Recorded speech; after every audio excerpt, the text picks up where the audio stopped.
네, 이제 2차 수업과 관련해서 한번 얘기를 드릴 건데요. 여기에 올라오는 채점 기준은 프린트에 없습니다. 그래서 그건 이유가 있습니다. 일단 이거는 그냥 보고 적고 버려야 되는 겁니다. 선생님들 머릿속에서. 이걸 나눠 드릴 수는 없거든요. 그러니까 실제로 사용되는 채점 기준은 여기에 있고, 선생님들에게 나눠 드린 채점 기준은 일반적으로 공개되어 있는 채점 기준이기 때문에 그거는 얼마든지 얘기를 할 수도 있고 가능하지만, 여기 있는 건 일단은 조금은 다르게 한번 생각을 주시면 됩니다. 자, 그리고 이제 요거는 표를 한번 그냥 만들어 본 거기 때문에 선생님들이 쭉 보시면 좋겠는데, 결국은 제가 2019년 거부터 가지고 왔지만 경쟁률의 좀 변화 과정하고 그다음 그 과정에서 좀 커트라인입니다. 그래서 2019년부터 작년까지 중에 가장 높은 게 요 22년에 75점 아래 위로 형성이 된 겁니다. 물론 2016년도는 80점까지 된 적이 있죠. 그거는 그렇게 된 이유를 아셔야 돼요. 2016년도면 서술형으로 바뀐 3년째입니다. 그러니까 2014년에 서술형으로 바꿔보니까 사람들이 어떻게 됐겠습니까? 정말 문제 쉬웠거든요. 근데 불시험이 됐어요. 이유는 못 쓰는 거죠. 2013년까지 객관식으로 하다가 2014년에 쓰라고 하니까 사람들이 못 쓰는 거예요. 그래서 점수가 이제 첫 해에 낮았으니까 이걸 끌어올리다가 2016년에 정말 쉬웠어요. 그래서 그때는 어떤 분들이 합격을 했느냐 하면 교과서만 보신 분들이 합격을 해서 지금까지 합격자들 중에서 초수의 합격률이 가장 높았던 해가 2016년이에요. 그래서 깊이 공부한 분들이 오히려 많이 떨어졌던 게 2016년이거든요. 근데 그때가 80점 초반이고 그 이전 그 이유는 없습니다. 그리고 두 번째로 높은 점수가 이제 이렇게 70점 대 22, 23 요게 높은데, 일단 올해는 어쨌든 작년 60점 초중반보다는 무조건 올라간다고 좀 보는 게 맞습니다. 그게 어느 정도 올라가느냐가 현실적인 거고, 그 다음에 요런 자료도 한번 가지고 와봤습니다. 인원하고 그 다음에 경쟁률 이런 거에 상관관계를 한번 봐달라는 건데 그냥 크게 의미는 없어 보입니다. 지금은 어쨌든 지금 240 혹은 200명대가 잘 유지가 되고 있고, 역시 뭐 한간에는 늘 떠들잖아요. 내년에는 안 뽑을 거다 뭐 이런 식으로. 근데 내년 뚜껑 열어봐야 되겠죠. 네, 어쨌든 이렇게 한번 봐두시면 되는데, 결국은 경쟁률이 가장 낮은 게 올해는 맞습니다. 올해 맞고, 실질적으로 보면 2022년이 17대 1에서 대체적으로 한 10몇 대 1이잖아요. 근데 올해는 보면 10대 1 정도에서 7대 1 정도까지이기 때문에 22년도보다는 진짜 많이 떨어진 게 맞죠. 그러면 거의 22년이 이제 사람들 포기하는 그 시점이라고 보면 돼요. 20년에 문제 바뀌고 21년에 한 번 더 봤다가 22년까지 한 번 더 보자라고 했는데 이제는 아니니까 여기서 또 이탈자들이 나오는 거죠. 제가 한번 얘기 들었는지 모르겠는데 22년, 23년 요때는 어떤 일도 많았느냐 하면 1차 시험장에서 이탈하는 선생님들 말고요, 2차 시험장에서 이탈하는 경우가 생각보다 많았습니다. 저 해에.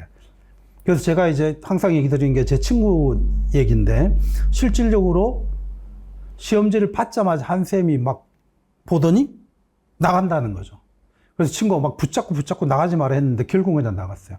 근데 그 해에 2차 시험의 결시율이 50명이 나갔어요. 경기도입니다. 그래서 실질적으로 22년을 전후로 해서 1차 때도 그렇지만 2차 때도 문제가 바뀌면서 막 시험 포기하고 이런 사람들이 시험지를 받고 난 그 자리에서 포기하는 사람들도 늘어날 정도로 이 22년을 기점으로 해서 사람들 다 떨어져 나가는 거죠. 그 떨어져 나갔던 3개년이 20년, 21년, 22년 요때입니다. 그래서 이제 경쟁률이 훅 떨어져서 지금까지 계속 떨어지고 있다. 이렇게 한번 보시면 되겠고요. 그래서 뭐 우리나라 이제 아주 유명한 격언이 있잖아요. 존버하는 자가 이긴다. 네, 존버 무조건 하셔야 됩니다. 존버는 어떤 마음으로 하는 거다? 존경하면서 버티는 자다. 자, 어쨌든 간에 그 얘기 한번 꼭 드리고 싶어요. 제가 꼭 하고 싶었던 얘기를 여기에 넣어놨는데, 아까 했던 얘기입니다. 꼭 해야 하느냐. 결론은 꼭 해야 합니다. 어떤 형식으로든지 꼭 하셔야 돼요. 나하고 하라는 얘기가 아닌 거 아시죠? 저는 별로 그거에 대해서는 진짜 어떻게 보면 진짜 나하고 하라고 얘기하고 싶을 때도 있어요. 왜냐하면 그걸 오히려 내가 보장을 해줄 수 있기 때문에 하라고 하고 싶을 때도 굉장히 많은데, 내가 굉장히 싫어하는 것 중에 하나가 나하고 하라는 말보다 저 새끼 장사꾼 아니야 라는 말이 더 싫어서 말을 안 해요. 그래서 저는 그것 때문에 안 하는 거지. 정말 해야 될까요? 나한테 묻는다면 무조건 하라고 저는 꼭 얘기를 합니다. 그래서 이거는 진짜 쌤들 꼭 하셔야 됩니다. 그래서 올해 떨어지기 때문에 안 해야 된다가 아니라 올해 떨어진다는 게 100% 확신하면 1차 준비가 되는 거고. 무슨 말인지 아시겠죠? 그래서 내년에 1차 붙었을 때 부담이 훨씬 덜 하죠. 근데 만약에 붙었는데 한 번도 2차를 해본 적이 없다면 그때 가서 100% 후회합니다. 그래서 지금은 어떻게 될지 모르기 때문에 무조건 해야 된다는 거 꼭 한번 봐두시면 좋겠고요. 자, 이거는 아까 그거와 관련한 자료라서 그냥 또 지나가고, 제 시간표인데 정말 간단합니다.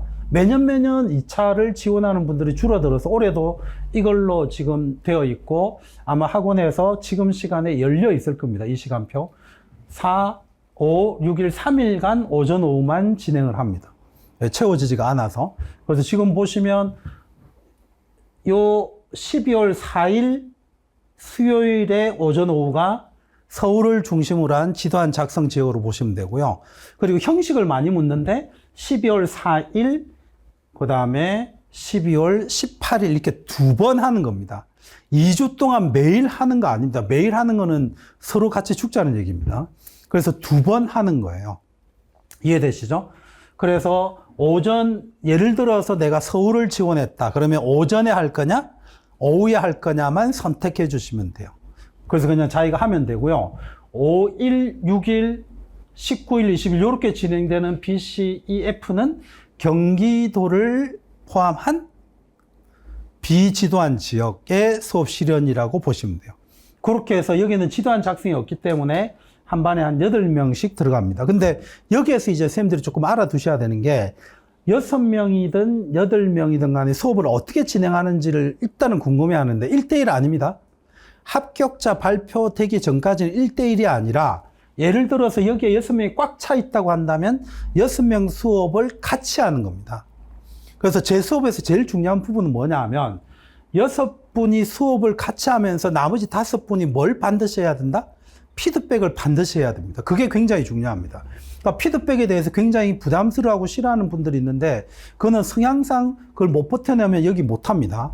그리고 제가 가장 많았을 때가 320명대고요. 가장 적었을 때가 40명대인데 신기한 게 40명을 하건 320명을 하건 간에 매년 꼭 어떤 분이 나오느냐 하면 올라와서 수업하려고 이렇게 서 있다가 하다가 울다 가시는 분이 희한하게 한 분 꼭 나와요. 그래서 꼭 그 수업에 대한 부담감이 너무 커서 앞에서 절대 못하겠다고 가시는 분들이 있는데 이런 이유 때문에라도 요번 1차 합불에 상관없이 무조건 꼭 해야 된다는 거죠. 1차가 붙었는데 내년에 이렇게 한다고 생각을 해보세요. 그러면 끝이죠. 무조건 지금 오히려 2차 부분을 극복해둬야 됩니다. 아시겠죠? 그렇게 이제 봐두시고, 그리고 쌤들 중에서는요, 이 수업에 대한 거를 잘하느냐 못하느냐로 생각하시는 분들이 있는데 이거는 잘하고 못하는 게 아니라 평가 기준에 적합하냐 안 하느냐입니다. 예를 들어서 그런 분이 있어요. 제 기억에 3년 전에 한 선생님인데요. 내가 볼 때 그 쌤은 수업을 처음 하는데도 너무 잘하는 거예요. 그래서 내가 그 쌤한테 개인적으로 얘기를 했어요. 내가 증발된다면 쌤을 이렇게 같이 지금 수업을 하고 싶다고. 근데 이제 그렇게까지는 할 수 있는 상황이 아니고 그 쌤도 이제 일단은 시험은 봐야 되니까 그렇게 진행을 했는데 지금 결국 어디 있는지 아세요? 대성학원에 있습니다. 그러니까 28살이에요. 굉장히 어린데 지금 대성학원에 들어가서 벌써 대성학원에서 2년차 수업을 하고 있는데 그만큼 수업에 대한 역량은 어마어마한데 이게 실제 수업 시험이라는 것에서는 안 맞을 수도 있어요. 그래서 내가 수업을 왜 떨어졌지 이렇게 생각하시는 거는 잘못된 판단입니다. 2차에서 떨어지면. 이해되시죠? 그렇기 때문에 우리한테 필요한 거는 수업을 잘 한다는 것도 방향성으로 맞지만 어떻게 잘해야 된다? 채점에 맞추어서 잘하는 게 필요해요. 아시겠죠? 그런 것들을 여기서 같이 고민을 해야 되고 그 고민의 출발점은 내 수업을 내가 볼 줄 아는 것도 필요하지만 일단은 나는 무엇에서 같이 출발하자? 다른 사람의 수업을 보면서 그걸 객관적으로 볼 수 있는 눈을 틔우는 것으로부터 출발하자는 의도로 같이 수업을 한다고 보시면 돼요. 이해되실까요? 그래서 요걸 이제 해보신 분들은 알지만 백지를 드리면 그 백지에다가 이 선생님의 평가를 주셔야 되는데 2번 동안 단점 쓰는 건 금지입니다. 이거는 제 철학에서도 엄청 중요하고요. 사람을 바라볼 때 단점을 평가하는 것은 굉장히 이후의 일이어야 된다고 봐요. 어쩌면 단점을 바라보는 것은 영원히 안 보는 게 나을 수도 있습니다. 사람을 바라볼 땐 항상 뭘 보는 게 중요하다? 장점. 그래서 그걸 실질적으로 볼 줄 알아야 되고요. 내가 살아갈 때 나한테 도움이 되고 다른 사람한테 도움되는 것도 단점을 없애라라고 주의를 주는 것보다 그 장점을 살려라라고 조언하는 게 훨씬 좋아요. 그렇기 때문에 모든 것에 대해서 뭘 볼 줄 아는 게 중요하다? 장점을 볼 줄 아는 게 엄청 중요하고요. 특히 이제 자신한테 돌렸을 때, 나를 바라볼 때, 나는 말도 못하고 진짜 기본적으로 자세도 엉망이고 판서도 엉망이고 이런 식의 생각을 했다가는 언제 어디서든 절대로 수업 못합니다. 그래서 나의 장점을 바라볼 줄 아는 것도 엄청 중요해요. 그래서 모든 이 수업에서 상호 평가를 해줄 때는 100% 뭐를 잡아내셔야 된다? 장점. 그래야 내 수업에 무엇도 잡아낼 수 있다? 장점. 이게 정말 중요합니다. 그래서 그런 형식으로 진행된다는 것만 일단 아시면 이것의 핵심은 거의 다 된 겁니다. 시간은 그냥 9시, 2시 이게 이제 일반적인데 지도 안 쓰는 지역은 한 8시 반, 1시 반 이렇게 시작한다고 보시면 돼요. 자, 그 정도 이제 이 흐름만 한번 봐두시면 되고요. 자, 그리고 요것에 대한 좀 더 구체적인 얘기죠. 8시 반까지 입실은 기본적으로 지도 안 쓰는 지역의 입실 시간이라고 보시면 됩니다. 그리고 실제로 2차 시험날하고 거의 동일하게 진행이 됩니다. 시험지를 미리 배포하는 것이 아니라 아침에 오면 시험지 드리고 수업 준비하라고 합니다. 그래서 이런 거는 가능하면 실제 시험하고 거의 동일하게 진행된다는 거 알아두시면 되겠습니다. 그래서 8시 반은 주로 서울을 중심으로 해서 보시면 되겠고요. 비지도한 지역은 9시부터 할 거기 때문에 한 8시 50분, 그 다음에 한 8시 55분, 뭐 이 정도 오시면 돼요. 네. 그리고 오후 팀도 거기에 따라서 조금씩 달라질 수 있다고 보시면 되고, 그 다음에 각 지역별로 준비 시간이 있습니다. 지도안 쓰는 시간은 전국 공통이죠. 1시간 공통이고, 그걸 수업하기 위해서 준비하는 시간을 보통 구상 시간이라고 하는데, 그건 지역마다 조금씩 달라요. 그래서 그거는 지역마다 다르지만, 거기에 준해서 역시 준비를 한다고 보시면 됩니다. 자, 그리고 제가 이제 아까 얘기했던 굉장히 강조한 게 뭐냐면, 그 조원들, A팀, B팀 있으면 무조건 함께 참석을 해서 평가하고 비평합니다. 요거 꼭 기억을 해 두셔야 되고, 나는 이게 절대 용납 못해. 그러면 안 하시면 돼요. 아마 이것처럼 진행되는데 다른 데는 아마 다 개별적으로 이미 시작을 할 건데요. 저는 무조건 이렇게 같이 합격자 발표 나기 전에는 해야 되고, 합격자 발표 나고 나서 저하고 하시는 분들은 1시간 동안 1대1입니다. 그래서 1시간 동안 1대1 하면 거의 죽더라고요. 부담이 더 되는 것 같은 느낌인데요. 그러니까 뭔가 동료 같은 분들이 같이 앉아 있는 거하고 나하고 1대1로 있는 게 이제 부담이 좀 다른 거죠. 근데 그때는 좀 1대1로 하는 게 맞습니다. 근데 간혹 이런 경우가 있어요. 우리는 끝까지 같이 갈 사람들이기 때문에 저희는 같이 하겠습니다라고 얘기를 하면 역시 지금처럼 합니다. 합격자 발표 후에도. 그거는 어쨌든 약간 별도로 그렇게 하면 되는 거기 때문에 알아두셔야 되는 게 기본적으로 발표 전에는 같이 하는 거고요. 발표가 난 이후에 만약에 또 저하고 2차 수업 실현을 하게 되면 그때는 무조건 1대1이다. 이렇게 봐두시면 됩니다. 지금 2차 수업 신청을 하신 것이 합격자 발표 이후에 연속되는 게 아닙니다. 이거 2개 별개입니다. 그렇게 봐두시면 되고요. 여기서 더 안 봐도 되겠죠? 경기도 수업 나눔은 합격자 발표 전에는 안 합니다. 합격자가 발표되고 나서는 지역별로 특징을 살려서 진행이 됩니다. 네. 집단 토의는 경기도에서 해도 저는 안 하고요. 아마 이거 폐지될 것 같은데, 그죠? 폐지된 게 확정된 건 아니죠. 근데 거의 안 될 것 같습니다. 그 다음에 촬영해서 제가 보내드리는 거. 이게 처음에 제가 2015년도에 시행해서 아마 그때 조금 돌풍을 일으켰던 것 같고요. 그래서 한 300 몇 명까지 온 것 같아요. 근데 그 전에 이 노량진에서 수업 시연에 대한 그냥 너무 조잡했어요. 그냥 얘기 들어보니까 진짜 기가 막히던데요. 막 인사했는데 나가 이렇게 해서 나가고 그래서 내한테 하소연 하던데 10초 만에 16만 원 날렸어요. 막 이렇게. 그래서 그냥 시간대별로 나누지 않고 예를 들어서 한 분은 한 몇 분 처음에 이렇게 하소연을 들어보면 아침 9시까지 오라고 해서 갔더니 실제 시험처럼 저녁 6시에 한 거예요. 그래서 그냥 학원에서 계속 6시까지 기다리다가 올라가서 안녕하십니까. 관리번호 1번입니다 했더니 그냥 가래요. 그래갖고 안 된다고. 그렇게 해서 왔다고 이제 나한테 막 십몇만 원 날렸다고 투덜투덜 하던데 투덜투덜 할 만하죠.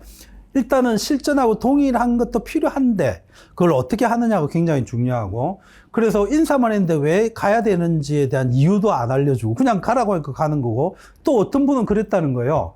안녕하세요. 수업 실현 시작하겠습니다. 우와 합격! 그래서 가래요. 그래서 이 케이스들이 처음에 엄청 많아가지고요. 그래서 도대체 노량진이라는 동네 이건 미친 동네 아니냐. 그렇게 수업을 봐주면서 돈을 받아먹나? 그러면 내가 볼 때 불합격이라고 해서 10초 만에 돌려보낸 것이나 합격이라고 해서 10초 만에 돌려보낸 거는 본질이 아닌 거죠. 그냥 사람 많고 이러니까 그냥 빨리빨리 돌리는 거 외에는 아무 의미 없어요. 그리고 수업에 대한 평가서도 작성하지 않는다는 게 문제가 그 당시에 있었던 거. 그래서 이제 내가 그 당시 시스템 도입한 게 촬영하고 내가 평가서 작성하고 이제 이렇게 해서 한번 돌풍을 일으키는데 지금은 다 그렇게 변해 있죠. 그래서 이제 일반화되어 있기 때문에 조금 이제 개별적으로 하느냐 나처럼 같이 평가를 하느냐가 차이가 있을 뿐이고 저는 계속 이 방식을 유지를 합니다. 일단 발표 전에는 무조건 같이 하는 게 맞다고 생각을 합니다. 자, 넘어가서 요거는 간단한 그림인데요. 지역별로 조금씩 틀리는데 교탁을 바라보고 평가관이 앉아있는 지역이 있고 대표적으로 서울이죠. 그 다음에 이렇게 벽 쪽으로 내가 이렇게 수업을 할 때 오른쪽이나 왼쪽에 평가관이 있는 이렇게 두 가지 케이스라고 보시면 돼요. 그래서 보통은 서울이 한 스님들 정도 앉아있는 거리라고 보시면 됩니다. 근데 지금 또 추세가 3명이 아니라 5명으로 좀 늘어나고 있는 추세죠.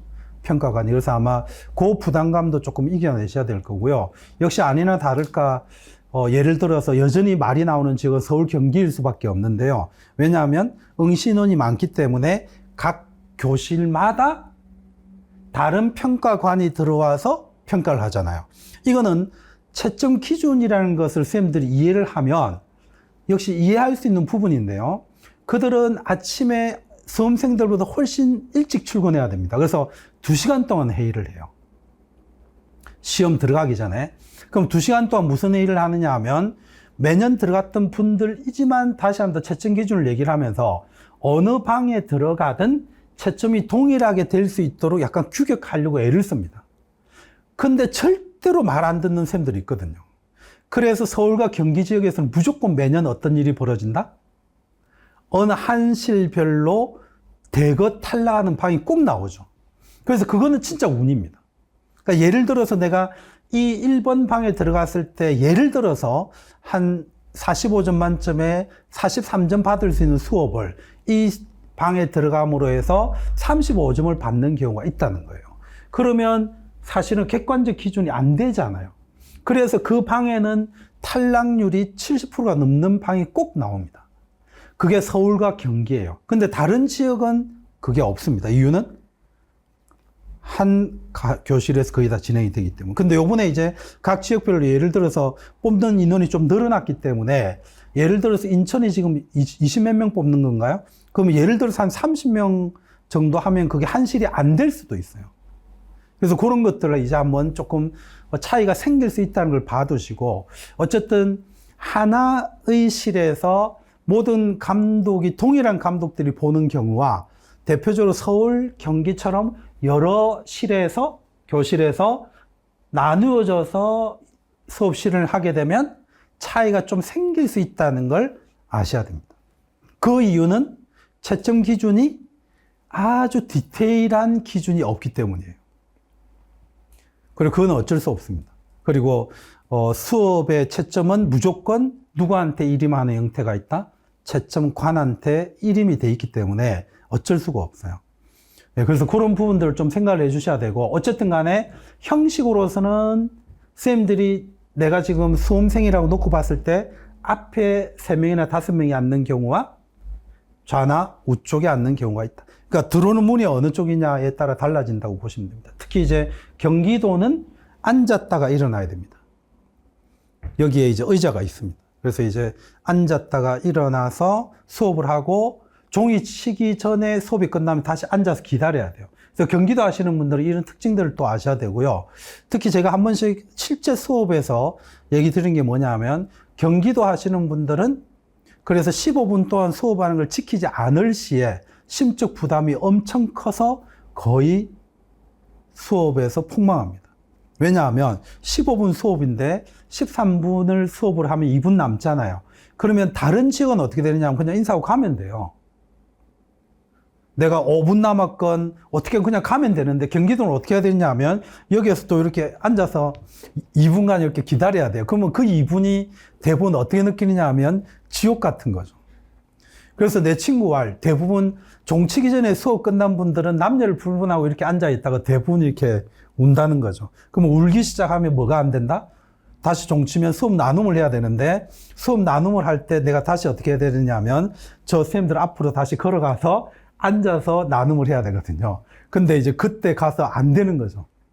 그래서 경기도 하시는 분들은 이 시간을 어느 정도 좀 지키는 것을 더 염두를 하셔야 되고 종이 칠 때까지 수업을 해주시는 습관을 들이셔야 되는데 역으로 놓고 봤을 때 이 시간에 대해서는 절대적이진 않지만 다른 지역도 지키는 게 좋아요. 특히 인천, 서울이나 경기도에서도 마찬가지인데요. 경기도는 15분 수업임에도 불구하고 10분 수업을 했는데 만점자 나옵니다. 그러니까 시간을 가지고 절대적으로 점수를 주지는 않는다는 걸 알 필요는 있습니다. 하지만 수업이 별로 마음에 안 들어요. 그러면 20분에 끝내야 되는데 15분에 하면 감점 요소로 작용을 합니다. 무슨 말인지 아시겠죠?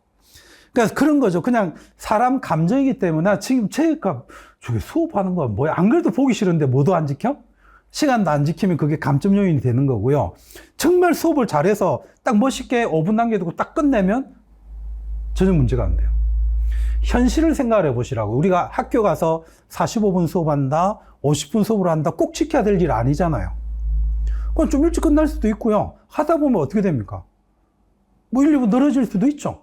그러니까 그런 거하고 동일하게 생각을 하시면 돼요. 근데 진짜 수업도 뭔가 하기 싫은 듯하고 못하면서 일찍 끝나면 감점 요소가 될 수 있다는 걸 아시면 되겠습니다. 그래서 이런 분위기 속에서 수업을 한다는 걸 한번 알아두시고요. 이제 요 지도안 쓰는 분들이 굉장히 많이 이제 생각하고 고민하는 바고 지도안 없는 지역도 요거는 생각을 해주시면 되는데요. 지도안이 없는 지역은 이것을 구상지라고 생각을 해두시면 됩니다.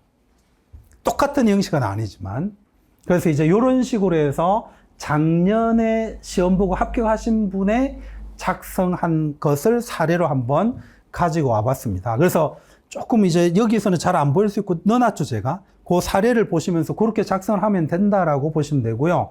그래서 수업 조건들이 좀 있어요.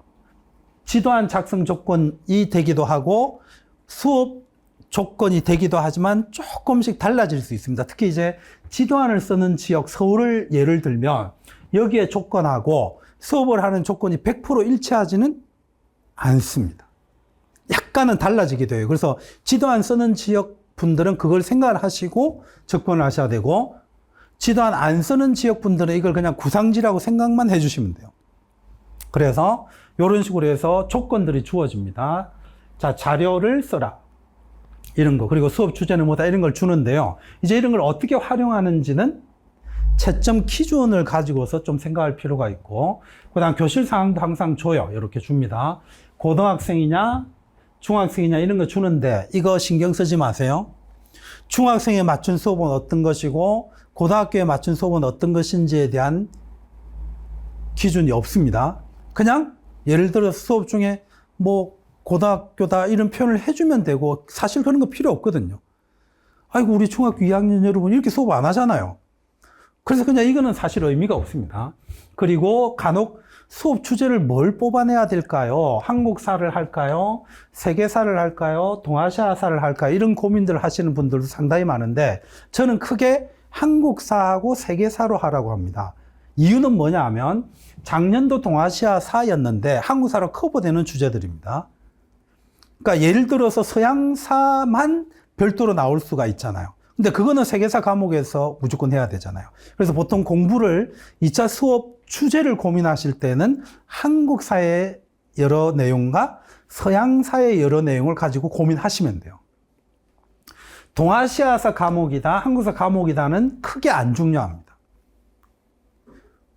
이해되시나요? 내용으로 어느 정도 승부를 보시는 것에 조금 고민을 해두시면 되겠고, 작년은 보세요. 2차 세계대전과 관련한 건데, 이게 동아시아사 과목이라고 봐야 되느냐, 세계사 과목이라고 봐야 되면 별로 안 중요하다는 거죠. 그냥 2차 세계대전과 관련한 수업을 내가 주어진 자료를 활용해서 그 방향으로 잘 하면 돼요. 그래서 과목 별로 신경 안 써도 됩니다. 그런 것만 조금 주의를 해주시고, 요거는 생각을 하셔야 돼요. 백분 이런 거. 물론 이것도요, 결론적으로 얘기를 하면 꼭 쉬어야 되는 건 아니에요. 블록타임제라고 해서 내가 그냥 악으로 중학생이고 고등학생이지 뭐 어떻게 할 수 있습니까? 쉬는 시간에 어디 있으면 그냥 100분 가. 그러니까 내가 그냥 계속 100분 수업할 수도 있지만 대부분은 뭘 요구한다? 쉬는 걸 요구를 하기 때문에 이런 걸 현실적으로 고민하셔야죠. 100분 주어지면 수업하다가 어떻게 하는 게 점수에 더 유리하다? 자, 여기까지 했고 이제 쉬었다가 갑니다. 요 표현을 해주는 게 맞다는 거죠. 이런 게 오히려 더 중요합니다. 무슨 말인지 아시겠죠? 그래서 내용은 내가 내용을 갖춰가는 것이고, 채점자 입장에서는 뭐라고 생각하느냐 하면 1차를 합격했기 때문에 내용에서 이들은 이미 갖추어져 있다고 봅니다. 그래서 저는 형식들을 보시는 게 중요합니다. 자, 그리고 요게 제가 지금 적어놨는데요. 15점 만점에 14.3을 받은 사례예요. 거기 들어가 있는 게. 그래서 실질적으로 한 3년 전부터 학습 지도안에 대한 감점이 생각보다 좀 커지고 있습니다. 그래서 수업은 정말 잘했는데 복병을 만나서 생각지 못하게 지도안에서 까여서 떨어지는 분들이 있어요. 그래서 지도안을 너무 허술하게 생각하셔도 안 되고, 그렇다고 해서 지도안을 너무 복잡하게 생각하셔도 안 되는데, 다만 어떤 걸 저는 좀 고려를 해달라고 하냐면, 자, 15점 만점에 14.3에 0.7점 까인 거잖아요. 그러면 한 분은 15점을 준 거고 두 분이 14점을 준 거죠. 이런 걸 이제 보셔야 됩니다. 맞죠? 그러면 결국은 어떻게 해야 되느냐 하면, 주어진 조건, 누락 없어야 하고, 그 다음에 일반적으로 주어진 내용, 즉 수업의 내용을 다 갖추고 있는지를 보는 거예요. 이거는 말보다 써진 것이기 때문에 더 정확하게 빠졌는지 있는지 없는지 확인하는 거잖아요. 그렇기 때문에 보는 사람마다 달라질 수가 있어요. 근데 14.3이면 굉장히 잘한 겁니다. 최근의 추세에 따르면. 그리고 무엇을 지켜주셔야 되느냐 하면, 교사하고 학생의 행동이 구분되는 것이 필요합니다. 됐을까요? 그러면 이거는 지도안 안 쓰는 지역은 필요 없는데요? 라고 생각하지 말라고요. 수업을 구상을 하실 때 필요한 거죠. 즉 뭐냐 하면, 수업을 구상을 하실 때 이미 내가 어떻게 해야 되는지가 항상 머릿속에 있어야 돼요. 이걸 지도안에 쓰느냐 안 쓰느냐의 차이만 있는 것이고, 사고방식은 내가 항상 어떻게 해야지라고 하는 행동에 대한 고민을 계속 하셔야 돼요. 이해되시죠? 그걸 지도안 쓰는 지역에서는 지도안으로 나타내 주는 거고, 안 쓰는 지역에서는 머릿속에 꼭 가지고 있다가 이 부분을 바로 행동으로 보여주셔야 돼요.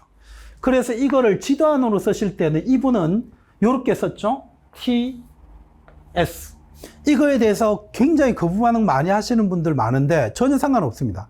그러니까 즉 뭐냐 하면, 저 부분을 이렇게 하셔도 돼요. 교사 땡땡, 그 다음에 학생 땡땡.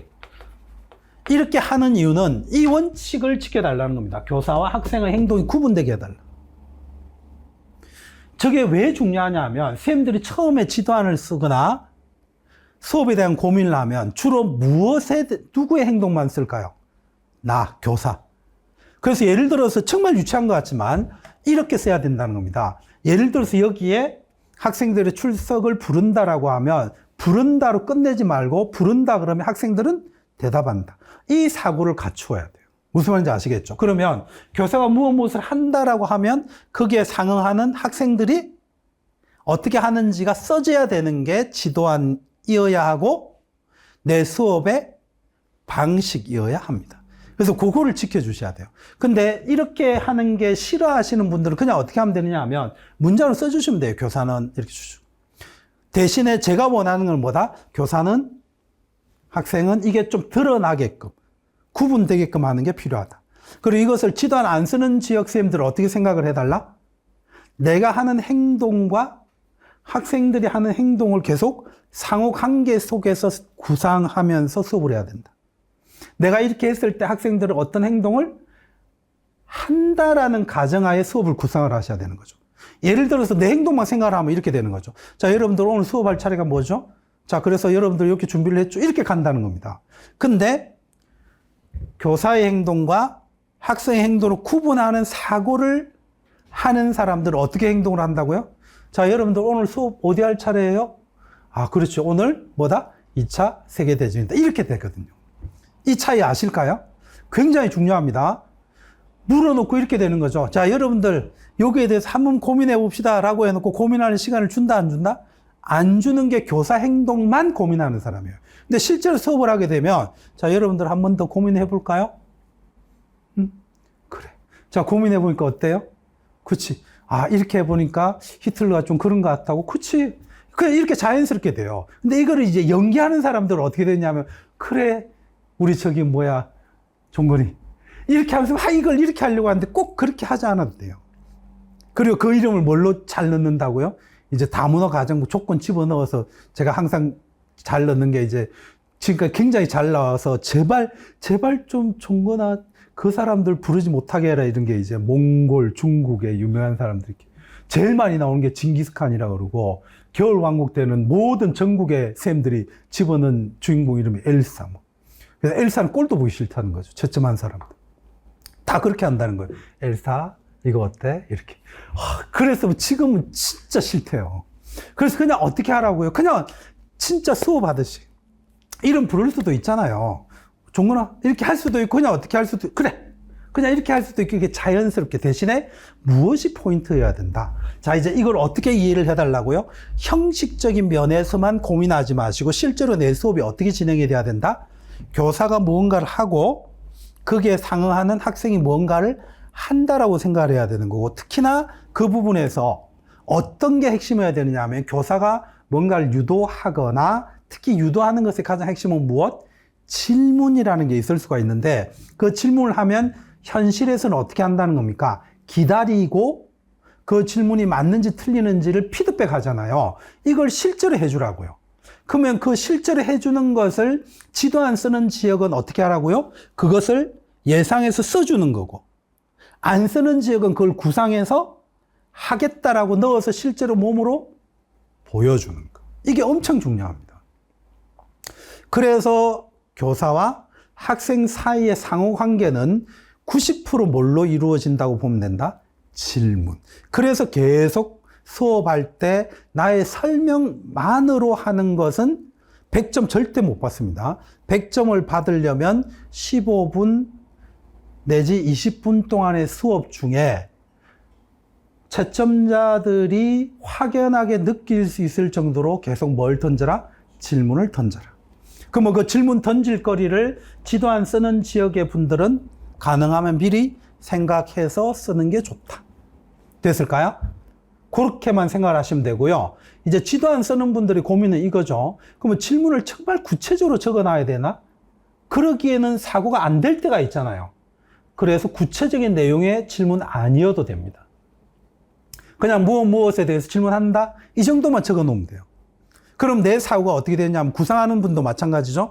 여기에 대해서 질문한다만 적어두면 수업할 때 자연스럽게 내가 하는 말로 뭐 하면 됩니까? 질문을 구체적으로 행하기만 하면 돼요.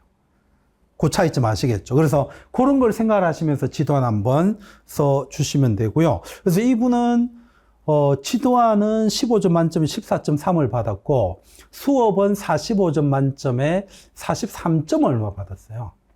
네, 그래서 이제 그런 것들을 한번 조금 그 사례를 보시면 좋겠고, 이제 여기가 좀 중요합니다. 근데 이거를 쌤들이 이제 글로 보게 되면 좀 어려울 수도 있고요. 결국은 이거를 좀 머릿속에 체화시키는 게 엄청 중요하고, 이거를 제가 몇 년도에 한번 뿌린 적이 있는데, 이거 실제 채점 기준인데요. 그래서 일단은 이제는 뿌리지 않습니다. 그래서 이거를 머릿속에 좀 체화를 시켜주시고, 지금 선생님들한테 프린트나 인강으로 올라가 있는 것에는 이거 없습니다. 그래서 이거는 선생님들이 머릿속에 좀 이해를 해 주시고, 저것을 생각하시면서 수업을 하는 게 필요합니다. 그러면 첫 번째 채점 기준 보시면 제목이 뭐라고 되어 있냐면 교수 학습 활동이잖아요. 즉 뭐냐면 금방 앞에 거랑 똑같아요. 교사가 어떤 행동을 하고 학생이 어떤 행동을 하고, 이제 무엇보다 중요한 거는 교사가 무엇을 어떻게 하는지와 학생이 무엇을 어떻게 하는지를 갈라서 생각하는 게 아니라 이들 간에 뭐가 항상 일어나게 해야 됩니까? 상호 교류가 일어나게끔 수업하는 게 우리들의 고민이다라고 봐주시면 돼요. 그러면 그 교류 관계에서 일단 우리는 역사 과목이잖아요. 역사 과목의 특징을 확인하는 채점 기준이 들어가 있는데 이런 걸 좀 따져요. 그러면 요거는 좀 주목을 하겠죠. 그러니까 예를 들어서 지금 2차 세계대전과 관련한 시험 문제가 작년 거였다고 생각을 한다면, 예를 들어서 제가 그냥 즉흥적으로 만들어 볼게요. 요구 조건 중에 2차 세계대전의 발생 배경을 꼭 설명하라고 했다고 가정을 해봅시다. 그러면 지도안 쓰시는 분들은 어떻게 해야 됩니까? 지도안에 그 배경을 반드시 써야 되죠. 그러면 내가 수업을 하는 입장으로 돌아가 보면 지도안 쓰는 지역이든 아니든 간에 반드시 뭘 내가 언급해 줘야 됩니까? 배경을 언급해 줘야 되잖아요. 자, 여러분들 2차 세계대전의 원인은, 혹은 2차 세계대전의 배경은 설명을 하는 겁니다. 근데 이게 인과관계로서 문제에 나와 있는 것이면 원인, 배경을 물었기 때문에 이미 그것에 주목을 할 거 아니에요. 하지만 설명 과정에서 2차 세계대전의 원인을 조건에 안 넣어뒀지만 채점관들은 뭘 기다리고 있을 수도 있다? 2차 세계대전을 인과적으로 설명하는지를 기다리고 있을 수도 있다. 이걸 항상 염두를 해야 됩니다. 그래서 생각보다 역사적인 사실, 사건은 어떻게 설명하느냐가 좋으냐에 대해서는 두 가지를 생각을 하시면 돼요. 하나는 모든 사건들에는 뭐가 있다고 봐달라. 원인과 결과가 있기 때문에 조금 어떤 식의 설명을 해가려고 하는 게 좋다. 인과적으로 설명하려고 하는 게 좋다. 가능하면. 모든 걸 그렇게 할 수는 없어요. 하지만 그런 걸 갖추어 가는 게 필요한 거죠. 나와 있는 시험 문제에서 그 맥락을 잘 보시고 그들을 확 잡을 수 있는 인과관계를 설명하는 게 상당히 좋아요. 두 번째는 어떤 게 필요하냐 하면 행위 설명을 항상 염두를 하는 겁니다. 합리적 설명이라든가 서양적 설명 같은 걸 써먹는 거죠. 될까요? 그런 걸 이제 염두해 두시면서 특히 인과관계 요거 잘 기억해 주시고요. 그 다음에 학생의 수준, 제가 이것도 개인적으로 강조하는 건데 이것도 잘 드러나진 않아요. 근데 어떻게 드러나느냐 하면 제가 전에 그런 얘기를 했죠. 단톡방에도 글을 올렸었지만 일주일 동안 좀 쉬어라. 그리고 지금 유행하는 드라마가 뭔지, 뭐 선생님들은 잘 알겠지만 지금 무슨 노래가 잘 도는지 이미 이제 아파트는 한 바퀴 돌았고 뭐 이런 것도 있겠지만 그냥 그런 것들을 아시는 게 지금은 중요한 거다. 그래서 뭘 털어내야 된다. 머릿속에 있는 시험을 보기 위해서 준비한 전공서의 깊은 내용을 털어내는 게 필요합니다. 그러지 않으면 수업을 어떻게 진행할 가능성이 높다? 대학교에서 교수님 앞에서 수업하듯이 할 가능성이 높다. 행동보다 그때는 무엇이 문제가 될까요? 행동은 사실은요, 꼭 애들 앞에서처럼 한다고 해서 내 행동이 약간 심하면 좀 경박하다고 할 정도로 가볍게 할 수도 있는데 이런 행동이 요구되지는 않거든요. 중학생이든 고등학생이든 간에 목소리나 톤은 지금 저처럼 하셔도 돼요. 다만 거기에 어떤 게 들어가야 된다. 내용에서 그리고 용어에서 애들이 이해할 수 있는 걸 가지고 해야지 전공서에서 보는 깊은 내용과 용어를 쓰는 건 안 된다. 그래서 그거 털어내는 작업을 쉬면서 해달라는 거예요. 일주일 동안. 이해되실까요? 그래서 그런 게 자연스럽게 되도록 하셔야 됩니다. 그래서 이거는 그들이 느끼는 건데요. 내년에 그냥 바로 학교 가면 수업 되겠다. 이 느낌을 주어야 됩니다. 근데 여러 가지 이유로 해서, 이 쌤은 내년에 학교 가면 수업이 거의 안 될 것 같은데? 라고 생각이 드는 순간 점수 그냥 까버려요. 그런 게 여기에서 드러날 수도 있다는 겁니다. 이해되시죠? 그리고 핵심 내용을 잡으셔야 돼요. 오늘 이 문제의 핵심 뭘까? 그걸 잘 전달하는 게 필요한 거고요. 그 다음에 용어에 대해서도 설명해야 될 용어가 있고 안 해도 되는 게 있겠죠. 그걸 잘 살리는 게 필요합니다. 모든 용어를 다 설명하기에는 15분, 20분이 부족할 수도 있잖아요. 가상은 항상 뭡니까? 45분 내지는 50분으로 주어져 있지만 20분 안에 15분 안에 다 하는 건 어려울 수 있죠. 하지만 그래서 그 안에서도 할 수 있는 건 해야 됩니다. 이 중에서 1등을 뽑으라고 하면 저는 인과관계입니다. 그래서 사실 혹은 사건들의 흐름을 누가 들어도 이해할 수 있게끔 하는 게 필요해요. 그리고 쌤들은 여기에 제가 적어 두겠습니다. 그 채점관을 이렇게 생각을 해주세요. 10세 아이로. 즉 뭐냐 하면 얘네들은 전공자이다 아니다. 아니다. 아무것도 모르는 아이이다. 따라서 이 아이들을 어떻게 하게끔 하면 된다. 오늘 수업은 이해시키는 수업을 한다. 이렇게 하면 됩니다. 그러면 이들이 진짜 놀래요. 왜냐하면 이들은 수업만 해봤지 내가 누군가의 수업을 듣는 역할은 한 적이 별로 없었잖아요. 교사를 하면서. 그렇기 때문에 자기 수업에 대한 반성이 일어납니다. 이걸 이렇게 설명한단 말이죠. 오, 진짜 멋있는데? 그러면 점수가 갑자기 훅 튀는 거죠. 근데 그 중에는 간혹은 보면, 간혹은 아니, 원래 원칙은 사실은요, 전공자 1명, 비전공자 섞여야 되는데 요새는 그게 잘 안 됩니다. 그래서 서울은 주로 다 전공자가 앉아버려요. 3명이 다. 하지만 원칙은 전공자, 비전공자 섞입니다. 내 친구 중에 초등도 있었는데 중등에 가서 채점합니다. 그러면 그런 경우는 이 초등 선생님이 내 수업, 역사 수업을 어떻게 해야 됩니까? 이해를 해야 되는데 이놈 새끼가 이해 못하면 재미없는 수업이잖아요. 그럼 까여요. 무슨 말인지 아시겠죠? 그래서 실제로 쫄면 안 됩니다. 지금 애기들. 이 애기들을 내가 이해시키는 수업을 하면 되는 거지. 내가 이 전공자인데 이들 앞에 용어 실패하고 잘못된 설명하면 어떡하지? 막 이런 것 때문에 더더더 긴장하면 다 틀립니다. 대상을 이렇게 하면서 그들을 이해시키기 위해서 뭘 설명한다고 보면 돼요? 인과관계. 어떤 형식으로 하느냐가 아니라 어떤 내용으로 인과관계를 잡느냐. 한번 수업할 때 잘 고민을 해두시면 좋겠고요. 자, 그 다음에 교사학습 활동의 두 번째. 이거는 진짜 하늘에 대고 쌤들은 완전히 습관화 들으셔야 돼요. 항상 수업할 때마다 채점관들의 눈에 띄게 뭘 잡아야 된다? 발문. 그리고 이거 쌤 인지 기억해야 되나요? 수렴해야 되나요? 발산해야 되나요? 확산해야 돼요? 이런 거 망구 필요 없습니다. 그냥 질문하세요. 아시겠죠? 그들은 저 사람 지금 창의적 질문 했어 안 했어? 이런 거 고민 안 합니다. 그냥 무엇을 고민한다? 듣는다? 질문했네? 기다려주네? 그래서 애들의 답을 확인하네? 이렇게. 자, 얘들아. 우리 몽골 하면 사실 몽골을 세운 사람은 누구라고? 그래, 저기 원이. 그렇지. 이렇게. 그냥 이렇게 해주면 돼요.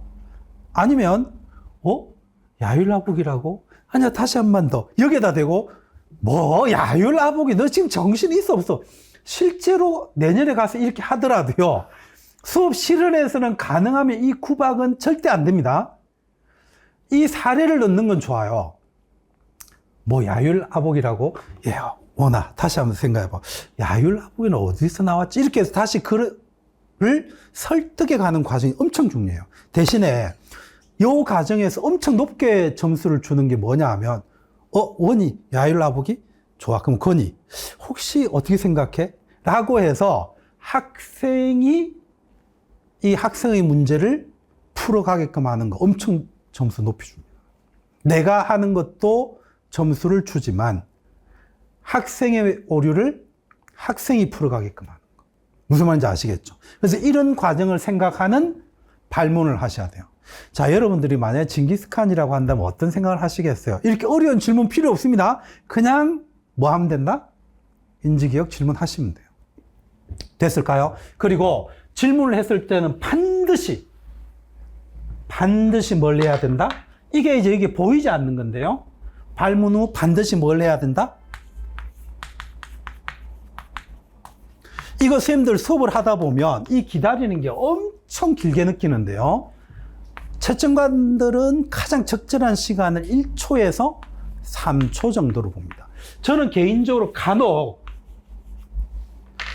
오후에 지금처럼 수업을 하시는 선생님들이 많잖아요. 특히 지도 안 쓰는 지역은 무조건 오후 수업입니다.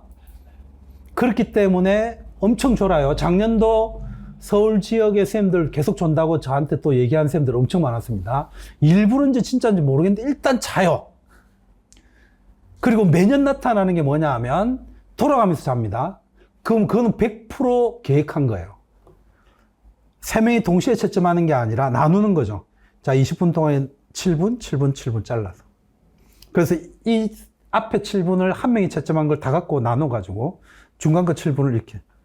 편하거든요. 힘들거든요. 그래서 졸거나 잡니다. 실제로. 그런 일이 무조건 있습니다. 그렇기 때문에 이걸 써야 되는데요. 자, 원희. 몽골을 세운 사람이 누구라고? 이 정도 가면요, 3초 정도 되면요, 졸던 사람 거의 99%가 어떻게 했냐면, 고개 탁 들어요. 얘 지금 까먹었나? 이런 생각이 들잖아요. 갑자기 정적이 흐르니까. 그때 말하세요. 그래서 제가 이거 실전에서 써먹은 쌤들의 이것도 한 번씩 매년 얘기하는 건데요. 거기에서 약간 금지어 같은 게 있죠. 예를 들어서, 수업실은 김종건입니다. 바로 그냥 끝납니다. 인사할 때 그냥 번호만 얘기하거나 아예 그냥 안 하는 게 낫습니다. 관리번호 몇 번, 수업실은 시작하겠습니다. 이게 채점 기준에는 없기 때문에 그냥 올라가서 예를 들어서 자, 여러분들 오늘 수업은 여기입니다. 2차 세계대전 바로 하셔도 전혀 상관없어요. 관리번호 이걸 얘기를 안 해도 상관없어요. 근데 이걸 잘못 알고 관리번호 1번 김정근입니다. 이렇게 하면 그냥 끝납니다. 바로 아웃입니다. 그리고 또 하나가 뭐냐 하면 채점관들을 쌤이라고 부르면 큰일 나요. 그러면 이것도 그들은 뭐라고 느끼느냐 하면 이 사람은 진짜 수업을 하는 게 아니라 이거 그냥 가짜 수업을 한다고 이미 드러내는 거기 때문에 굉장히 불쾌한 거죠. 그럼 점수 까여요. 근데 이걸 역이용하는 셈이 있는데요. 역이용 어떻게 하느냐 하면 이렇게 하는 거죠. 실전이에요. 6년 전에 한 쌤이 서울에서 써먹은 방법인데요. 자기가 볼 때 계속 불쾌한 거죠. 이게 기분 나쁜 거지. 아무도 나를 주목 안 해줘. 들어가서부터 20분 동안 수업할 때까지 단 한 명도 나를 바라봐 주는 사람이 없는 거예요. 근데 그들한테 물어보면 왜 안 봐주냐 그러면 부담될까 봐. 서로 느끼는 바가 달라서 부담을 안 주기 위해서 안 보는데 수업하는 내 입장에서는 아무도 단 한 번 고개를 안 들니까 기분이 상당히 나쁜 거죠. 그래서 어떻게 했냐 하면 그 순간적인 기지가 발휘된 거예요. 쌤, 100% 졸던 사람들 3명 다 고개 듭니다. 근데 이거 진짜 위험하단 말이죠. 근데 어떻게 했다? 그 사람 진짜 이렇게 했어요. 쌤, 고개 딱 드니까 금방 뭐라고 말했지? 이런 게 엄청 기지예요. 무슨 말인지 아시겠죠? 그러니까 그들은요, 채점 생각이 없다가 이렇게 있다가 그거 하나로 그냥 만점 주는 거예요. 왜냐하면 그게 다르잖아요. 모든 수업의 그 20분을 지배하는 하나의 수업을 끌고 가는 주도력을 보여줬잖아요. 또 하나, 경기도 만점자. 그때 이거 신라말 상황이었는데요. 그것도 수업에 대한 내용감의 자신감과 수업의 자신감이 갖추어져 있을 때 나오는 건데 제가 많이 얘기했을 겁니다. 신라말, 그 다음에 호족, 그 다음에 선족. 그래서 이제 이 쌤이 결의에 차서 수업을 쭉 하다가 또 그 쌤들이 다 자고 있는 사람이었대요. 경기도인데 이렇게. 한 명은 진짜 이거는 공개가 굉장히 해도 거의 못하는데요. 한 명은 그래서 가서 어깨 두들겨서 깨웠어요. 그 쌤도 만점 나왔어요. 근데 그때 그게 굉장히 위험한 게 예를 들어서 내가 이렇게 슬슬 내려가서 서울 지역은 교탁 내려오는 순간 올라가세요 합니다. 못 내려오게 하면 돼요. 그래서 서울에서는 그냥 이렇게 하면 돼요. 근데 경기도는 아무것도 없습니다. 그래서 그냥 책상도 없고 이렇게 다니는 거죠. 근데 이 쌤이 이제 이렇게 막 다니다가 자꾸 졸골길래 이렇게 걸어가서, 네. 이렇게 한 거예요. 그래서 세 명이 어떻게 됐을까요? 갑자기 종이 다 뒤집고 난리가 났어요. 채점지잖아요. 이 쌤 만점 나왔어요. 근데 이것보다 이제 실제로 어떤 게 조금 현실적이었느냐 하면은 그 쌤 이것보다는 어쨌든 아까 그 서울 지역에서 쌤이라고 부르고 나서 이렇게 한 거나 혹은 이제 말. 그래서 이 쌤은 고민했던 거죠. 하필 딱 그 주제가 신라말 호족과 선정을 중심으로 하는 건데 그래서 갑자기 딱 이렇게 슬슬 걸어가다가 자 여러분 저하고 이제 지하철 2호선을 타고 여행을 떠나봅시다. 이렇게 된 거죠. 그래서 이게 이제 6년 동안 회자가 돼요. 그 채점관들이. 그래서 전부 3명이 나중에 얘기를 했는데 저 새끼 미친 거 아니냐고 생각을 했대요. 신라말을 하고 있는데 갑자기 왜 2호선을 타고 가죠? 저 새끼 뭐지? 홍대 출신인가? 연대 출신인가? 이런 고민만 했다는. 근데 2호선을 타고 가자고 말해놓고 곧바로 해결책을 안 준 거죠. 그래서 이 쌤이 조금 더 수업을 하다가 자 여러분들 그래서 이 신라말의 새로운 세력이 뭐라고? 권위. 그렇지. 새로운 세력 뭐라고? 호족. 좋았어. 자, 그러면 저쪽에 인이. 이 호족은 어떤 사상을 수용한다고? 그렇지. 교종이 아니고 선종. 그래서 우리가 뭘 타고 간다고? 이 호선을 타고 간다. 끝났어요. 그걸로 만점 줬대요. 그래서 이제 합격자 그거 주고 그 쌤이 그 당시에 이제 경기도 차석을 했거든요. 그래서 이제 그거를 계속 모든 사람들 앞에서 자기네들이 못 읽는데요. 채점관들이. 그래서 풀쩍 뛰어가서 하고 이렇게 책상 친 이 사람은 회자가 안 되고 아찔했죠. 이제 그 2호선은 계속 회자가 되면서 그 수업을 엄청 요구를 많이 합니다. 근데 이게 좀 필요해요. 그래서 실질적으로 아까 그 인과관계나 이런 것들도 굉장히 중요하지만 채점 기준에 없는 듯한 나만의 독특한 어떤 게 생각이 들면 무조건 집어넣으세요. 대신에 절대적으로는 이렇게 끌고 가라는 거죠. 여기에서 지금 무슨 얘기를 하고 싶은 게 하나 들어가 있느냐 하면 2호선이 핵심이긴 하지만 그걸 단순하게 자 여러분들 호족과 선종 이렇게 안 했잖아요. 어떻게 했다? 자 여러분들 그래서 새로운 세력은 뭐라고? 그래서 그들은 어떤 불교 종파를 받아들였다. 이렇게 뭘 하는 게 필요하다. 질문하고 끌어내서 거기에 2호선을 팍 얹어주는 게 필요한 거예요. 그래서 이거 정말 중요합니다. 발문. 꼭 기억하셔야 돼요. 지금 두 가지 했습니다. 하나는 설명을 주로 어떤 거? 인과적으로. 하나는 무조건 발문을 꼭 할 것. 그리고 그 발문에는 선생님들이 가장 많이 실수하는 게 이건데요. 학습 목표. 요즘은 거의 수업 기준이 어떻게 되어 있냐 하면 시작 지점부터 수업을 한다는 조건을 주는 게 아니라 이미 수업이 진행 중인 조건을 줘요. 그렇기 때문에 학습 목표를 얘기를 안 해도 된다고 생각하는 오류가 아직 있습니다. 절대로 틀립니다. 그러면 점수 까입니다. 무조건 중간이나 끝날 때 뭘 언급해 줘야 된다? 목표. 이걸 이제 자연스럽게 넣어 주셔야 되는 거죠. 그러니까 이거는 조금 싫어해요. 금방 얘기한 것처럼 중간 20분 정도 지난 정도부터 수업하는 걸 주잖아요. 그러니까 이미 자 여러분들 오늘 수업 뭐 한다 이런 시작이 아니기 때문에 자연스럽게 목표를 넣어 주셔야 된다고요. 그래서 수업을 진행을 하다가 자 여러분들 오늘 주제가 뭐였지? 아니지. 자 오늘 목표가 뭐였지? 그렇지. 2차 세계대전의 배경과 전개 과정과 결과를 알 수 있다. 그게 목표였잖아. 자 그럼 여러분들 지금까지 우리가 뭘 했어요? 이렇게. 무슨 말인지 알겠죠? 내가 지금 뭘 알고 있다. 목표를 알고 있음을 반드시 언급을 해줘야 되고 오늘 수업에서 이 목표로 나가고 있음을 누구한테 계속 알려줘야 된다? 채점관한테. 절대적으로 중요합니다. 그래서 이거 꼭 기억하셔야 돼요. 그래서 발문을 하실 때는 가능하면 의도적으로 무엇을 중간에 만들어 두는 게 필요하다? 학습 목표와 관련한 발문을 꼭. 그럼 세 가지였습니다. 자, 설명은 주로 어떤 설명을 하자? 인과관계. 그 다음 무조건 형식으로 무엇을 넣자? 발문. 그 다음 무엇을 내가 알고 있음을 표현한다? 학습 목표. 기억하셔야 돼요. 채점 기준에서 가장 강력한 영향력입니다. 그 다음에 이런 거는 지나가도 됩니다. 그냥 발문하면 됩니다. 되겠죠? 뭐 상상력 이런 거 필요 없어요. 자, 그리고 자료 활용, 이것도 무조건 점수에 까입니다. 아까 얘기했던 것처럼 지도 안에서 내가 뭔가를 설명할 때 주어진 자료를 활용하는 것이 없으면 마이너스 1점입니다. 그럼 수업할 때도 어떻게 해야 된다? 이 자료를 반드시 활용한 표현을 해줘야 돼요. 무슨 말인지 아시겠죠? 그래서 자료는 반드시 활용해야 됩니다. 이거는 단순 암기로 해주셔야 됩니다. 주어진 자료 그냥 주는 게 아닙니다. 그래서 자료에 활용하는 측면 없이 수업을 하면 까입니다. 내가 했다고 생각하면 안 돼요. 반드시 하는 행동을 어떻게 해야 된다? 보여줘야 됩니다. 이것에 약간 긴 내용을 보면 뭐라고 되어 있냐면 자료를 어떻게 해라?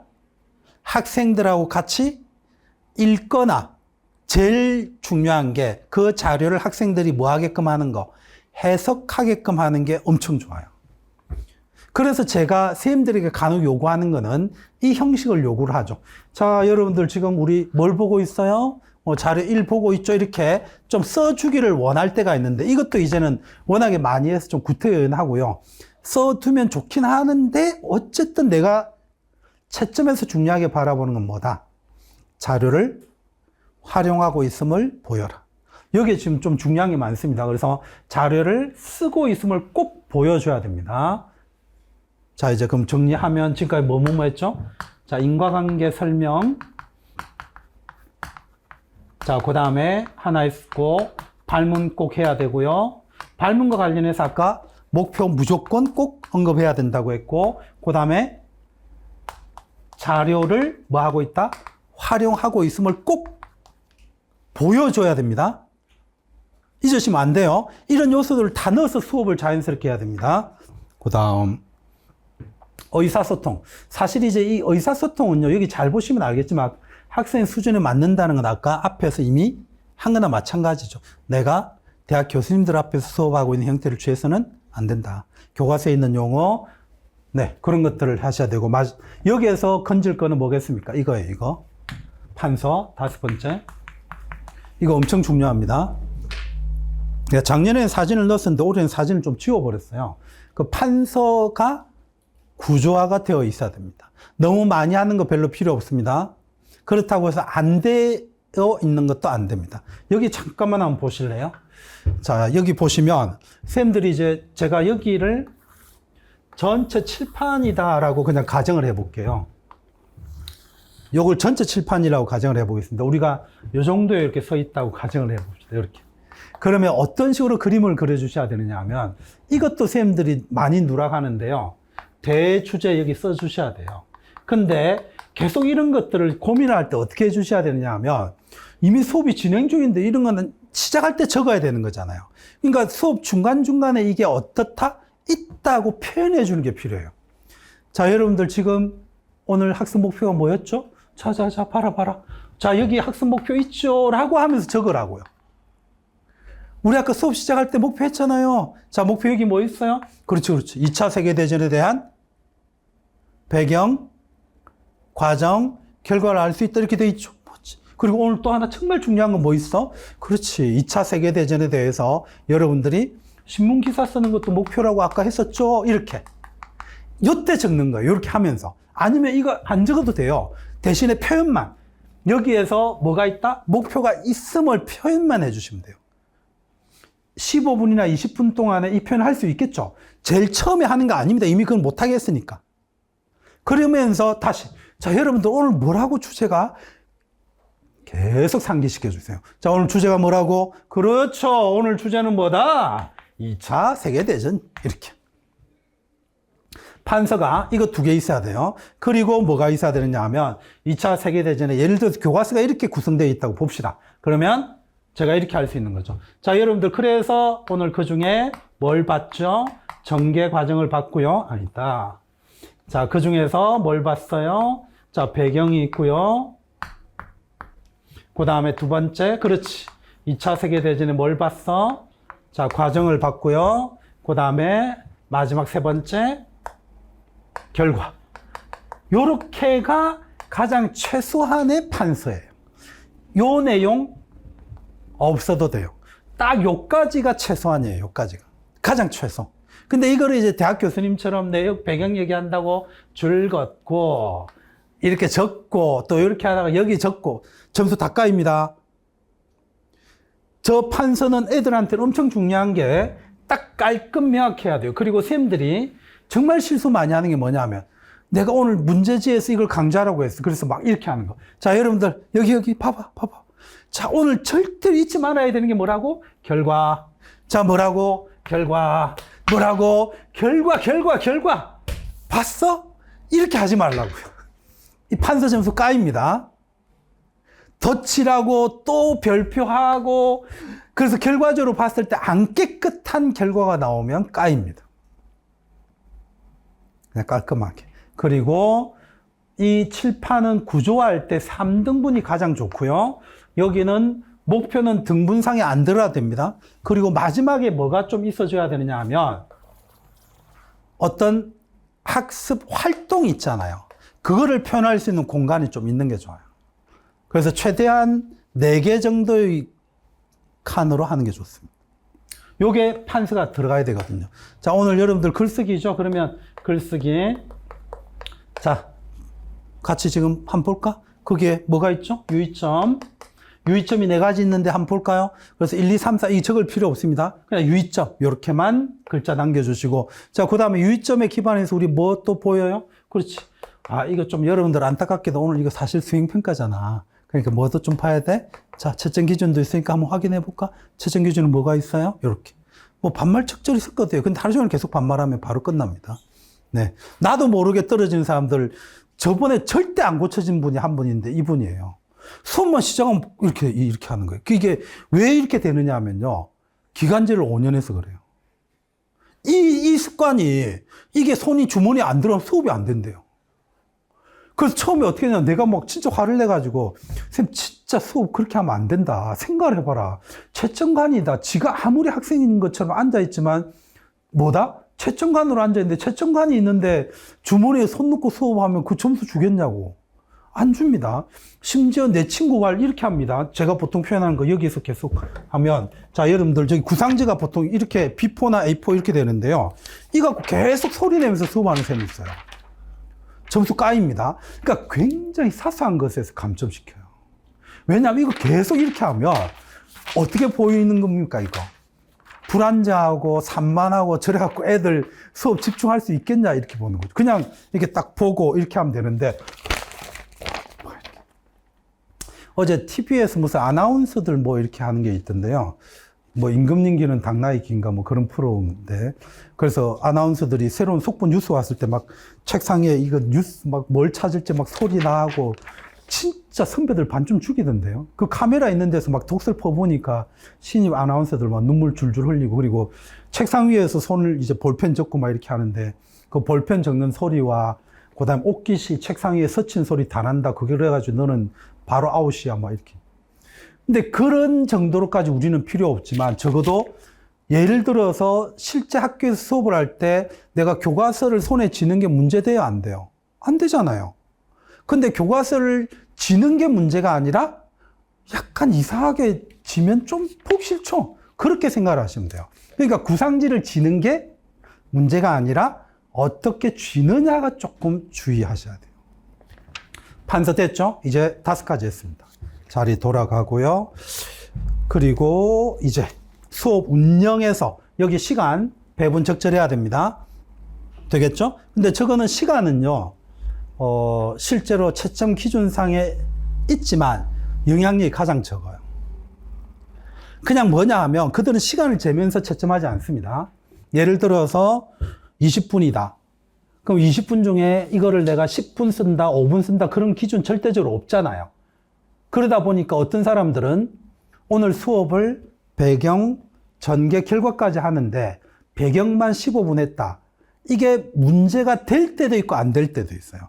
이게 정말 그들에게 아무런 문제가 없게 수업이 재미있고 잘하면 15분 동안 배경에서도 문제가 안 되는데 15분 동안 배경만 했는데 지독하게 어렵고 재미도 없고 이상한 단어 쓰고 전공서에 있는 내용 얘기하면 끝나요.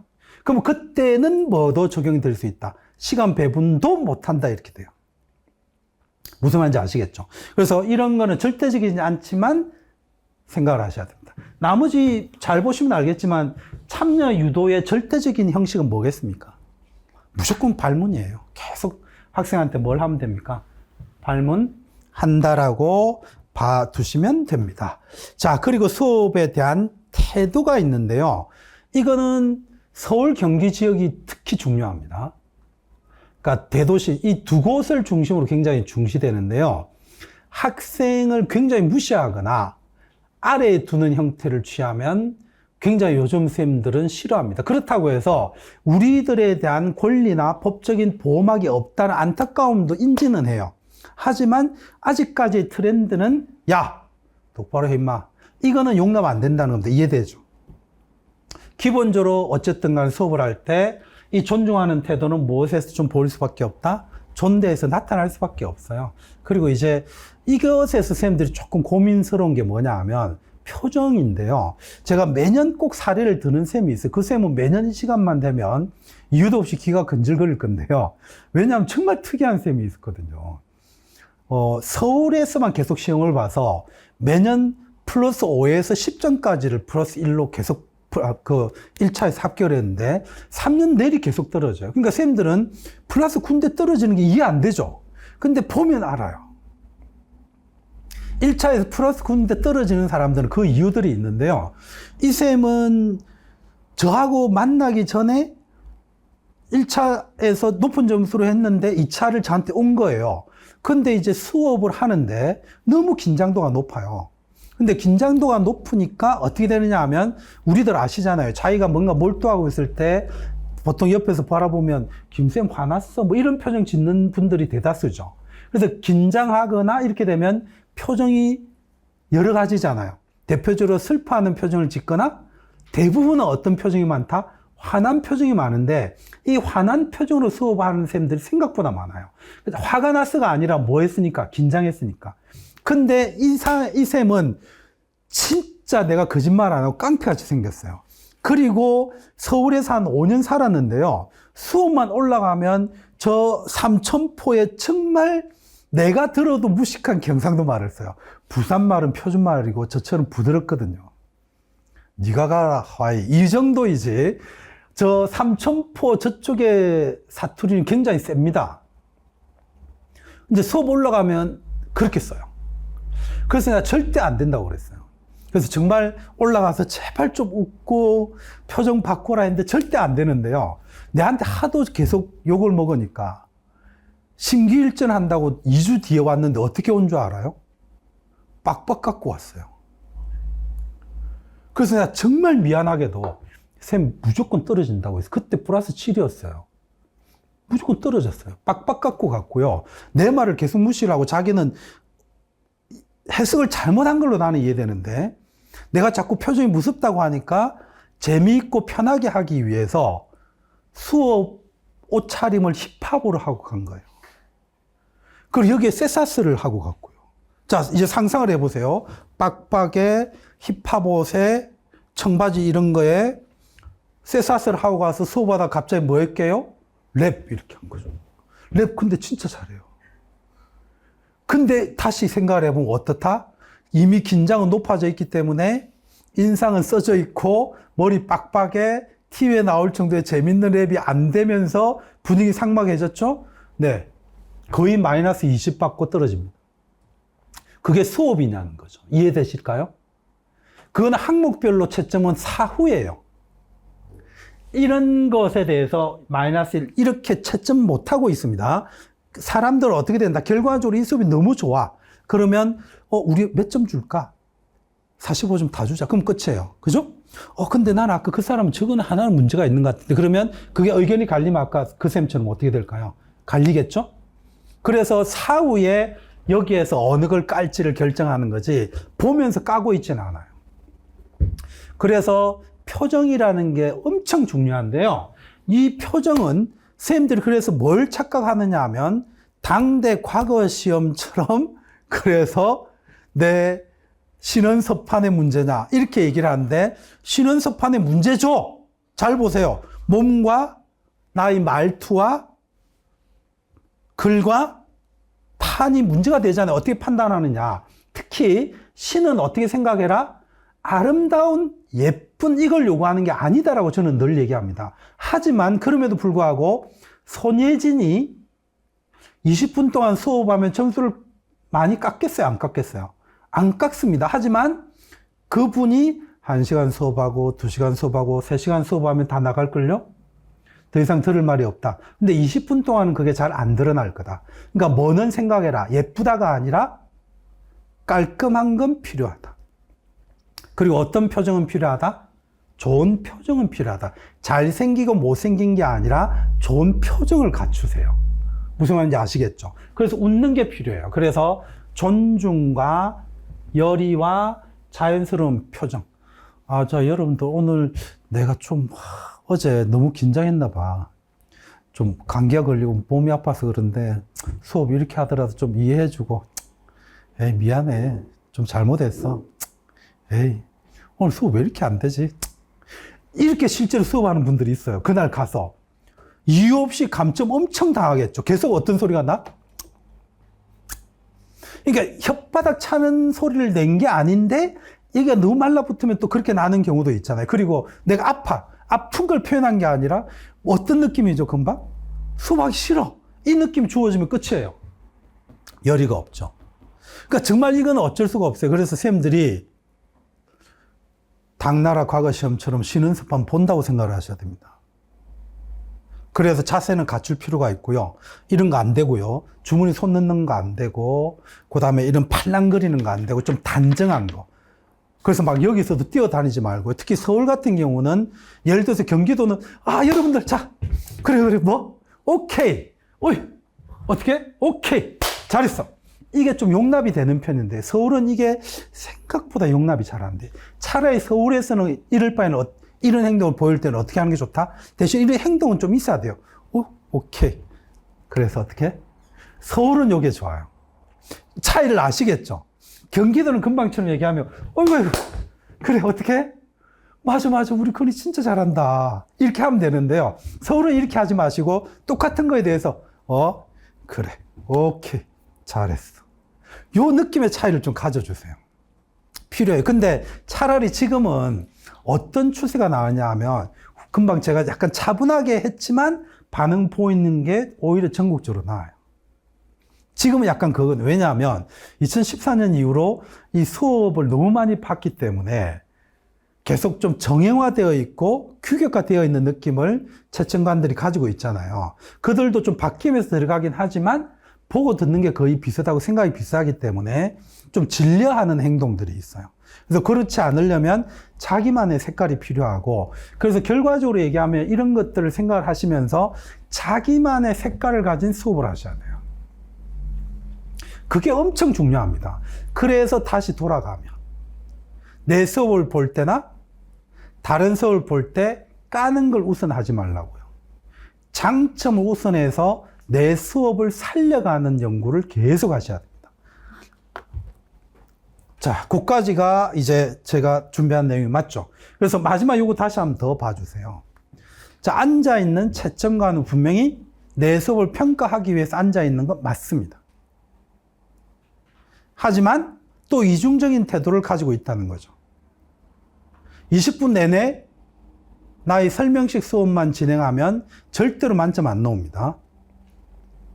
그래서 그들은 아침 6시 반부터 출근을 해서 2시간 동안 회의하고 돈 14만 원 받는 거에 대한 불쾌감이 엄청 많고 너무너무 싫어하고, 그래서 최근에는 부장 이상만 올 수 있음에도 불구하고 가짜 부장들도 옵니다.